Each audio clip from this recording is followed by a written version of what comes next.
In this video, I'm going to show you the 7 mistakes that you might be making that hold your lessons back from their full glory. Let's dive in.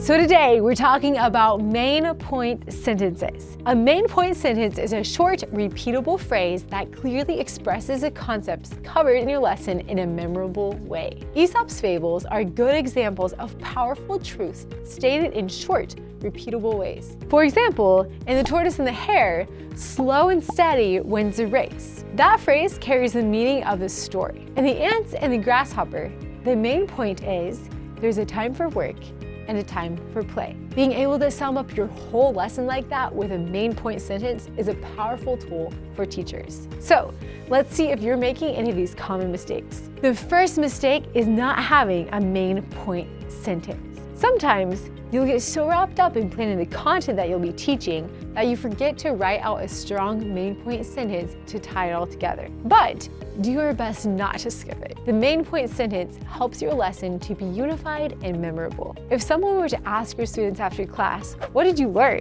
they should be able to at least state the main point. The second mistake is not focusing on one main point at a time. If you're the type of teacher who likes to go off on rabbit trails, this one can be hard. There is so much the kids need to learn after all. It's tempting to branch off into unrelated ideas once you get going. One idea sparks another, and pretty soon you have 5 main points. But imagine trying to catch 5 basketballs at a time versus just 1. It will be hard for the kids to really learn anything if you throw too much at them. As Howard G. Hendricks once said, "The teacher has not taught until the student has learned." So keep it simple and focused. The third mistake teachers make with their main point sentences is not being biblical. There are a lot of popular sayings in the world, but how many of them are supported by what the Bible says? Are they professing worldly ideas or biblical principles? Be aware that some popular sayings are mistakenly thought to be Bible verses, but actually are not. For example, God won't give you more than you can handle, and God helps those who help themselves. When you are brainstorming a main point sentence for your lesson, ask yourself, does the Bible teach about it? And where is this found in the Bible? We don't want to build our faith on something other than the Bible's teaching because God's word has the power to change lives. It is what your whole lesson should be built on and point towards. So make sure that you are accurately handling the word of God. When you're writing your main point sentence, you generally have 2 options. You could quote a phrase directly from the Bible if it's short and sweet. For example, trust in the Lord with all your heart, or in everything give thanks. Or you could rephrase a biblical principle on your own. For example, 1 Peter 5:7 can rephrase as, give your worries to God.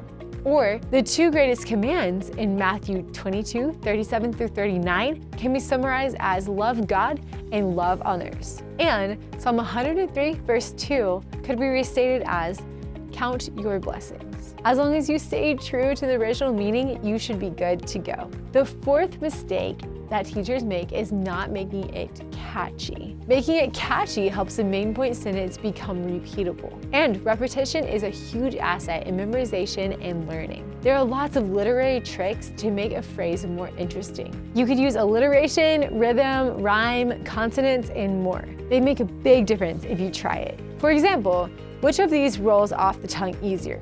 Remember, kids, the moment you face temptation, you need to pause and ask God to help you do His will. Let's say it again. The moment you face temptation, you need to pause and ask God to help you to do His will. Remember, kids, stop, pray, and do it God's way. Let's say it again. Stop, pray, and do it God's way.